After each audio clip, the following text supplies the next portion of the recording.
শুক্রবার রাতে মসজিদের মাইকের আওয়াজ কম করাকে কেন্দ্র করে আসানসোলের রেলপারে দুই গোষ্ঠীর মধ্যে সংঘর্ষ হয়। সংঘর্ষে মধ্যস্থতা করতে পৌঁছালে পুলিশের ওপরে চড়াও হয় এবং রেলপার জাহাঙ্গীর মহল্লায় পুলিশ আউটপোস্টে ব্যাপক ভাঙচুর করা হয়।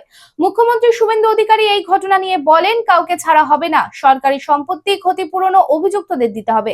এরপর শনিবার রাতে আসানসোল উত্তর থানার পুলিশ দফায় দফায় অভিযান চালিয়ে মোট 26 জনকে গ্রেপ্তার করে। তারা হলেন মোহাম্মদ চাঁদ ওরফে রাহুল, মোহাম্মদ সাহাবুদ্দিন, মোহাম্মদ মহসিন নাজির, মোহাম্মদ সালমান, মোহাম্মদ সাদ্দাম, মোহাম্মদ সুরাজ, মোহাম্মদ জাবেদ আনসারি, মোহাম্মদ ইসরাফিল, মোহাম্মদ ইরফান, মোহাম্মদ নওসাদ, মোহাম্মদ সেলিম আহমেদ রাজা, মোহাম্মদ শামসাদ, মোহাম্মদ ওয়াসিম, মোহাম্মদ পারভেজ, মোহাম্মদ হাসনাইন, মোহাম্মদ আবির, মোহাম্মদ হাসান, আকিব খান, মোহাম্মদ ইসমাইল খান, মোহাম্মদ ইরশাদ, মোহাম্মদ আসলাম, শাহনওয়াজ হোসেন, মোহাম্মদ জাভেদ শাহ, মোহাম্মদ সোনু, মোহাম্মদ সরফরাজ। অভিযুক্তদের জেলা আদালতে তোলা হলে তাদের জামিন নাকচ করা হয়।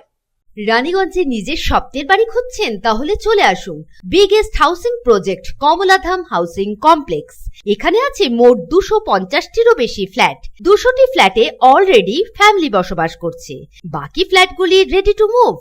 1, 2, 3 BHK যা চান তাই পাবেন, সুলভ মূল্যে অত্যাধুনিক সুবিধা সহ swimming pool, gymnasium, children's park, lift facility, community hall, 24 ঘন্টা সিকিউরিটি ছাড়াও থাকছে অন্যান্য ফ্যাসিলিটি। ন্যাশনাল হাইওয়ে থেকে মাত্র 400 মিটার দূরে, near Ganesh Dham housing complex, Jiradanga, Searsole, Raniganj. Contact number 7719356476।